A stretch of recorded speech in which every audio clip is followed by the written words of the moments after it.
मैं चाहूंगा जरूर बात करें, मेरा बड़ा फेवरेट टॉपिक है। उन्होंने कहा कि करप्शन मेरी रेड लाइन है। ये मरियम नवाज ने कहा है, ये आप याद रखिएगा, करप्शन मेरी रेड लाइन है, ये मरियम नवाज ने कहा। तो मैं ये रेड लाइन याद दिलाता रहूंगा जब तक मरियम नवाज इस सीट के ऊपर विराजमान रहेंगी। क्योंकि देखिए, पहली खातून वज़ीर आला आ रही हैं पंजाब में, वेलकम, लेकिन चोरी के वोटों से आ रही।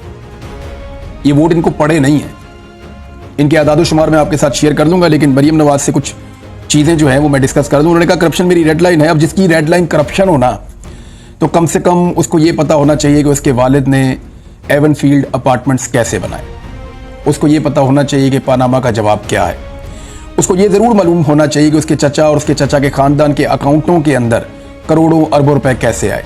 उसे कम से कम ये पता होना चाहिए कि चपड़ासियों के और ड्राइवरों के अकाउंटों के अंदर अरबों रुपए कैसे आए।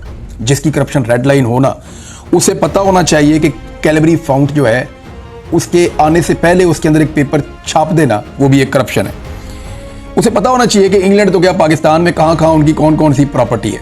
जिसकी करप्शन रेड लाइन होना, उसे पता होना चाहिए कि हुदैबिया में क्या हुआ था, अल तौफीक में क्या हुआ था, अल अजीजिया में क्या हुआ था और पनामा में क्या हुआ था। यानी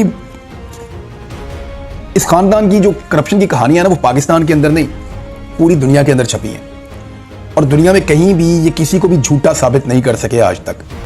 लिहाजा करप्शन को अपनी रेड लाइन कहने से पहले अपनी खानदान की तारीख को देखना चाहिए था कि कहाँ कहाँ पे इनके ऊपर करप्शन के कौन कौन से एलिगेशंस हैं जो सिर्फ टेक्निकल बुनियादों के ऊपर रिजॉल्व हुए हैं। यानी कोई एक भी ऐसा केस नहीं है जिसमें शरीफ खानदान के बारे में ये कहा गया हो कि ये बेगुनाह है, इनके ऊपर करप्शन का ये इल्ज़ाम बिल्कुल झूठा था, इस इल्ज़ाम से इनको बाइज्जत बरी किया जाता है। और ये वो सबूत हैं शरीफ खानदान के जिनकी बुनियाद के ऊपर इनके ऊपर अब ये एलिगेशन एग्जिस्ट नहीं करता। हर जगह पे ये टेक्निकल ग्राउंड पे बाहर निकले हैं। जैसे जरदारी साहब अपने केसेस पे टेक्निकल ग्राउंड्स लेकर बाहर निकले, ऐसे ही शरीफ खानदान अपने केसेस पे टेक्निकल ग्राउंड्स लेकर बाहर निकला। किसी जगह पे भी वो कोई सबूत पेश नहीं कर सके, कोई मनी ट्रेल नहीं दे सके, कोई रसीदें नहीं दे सके।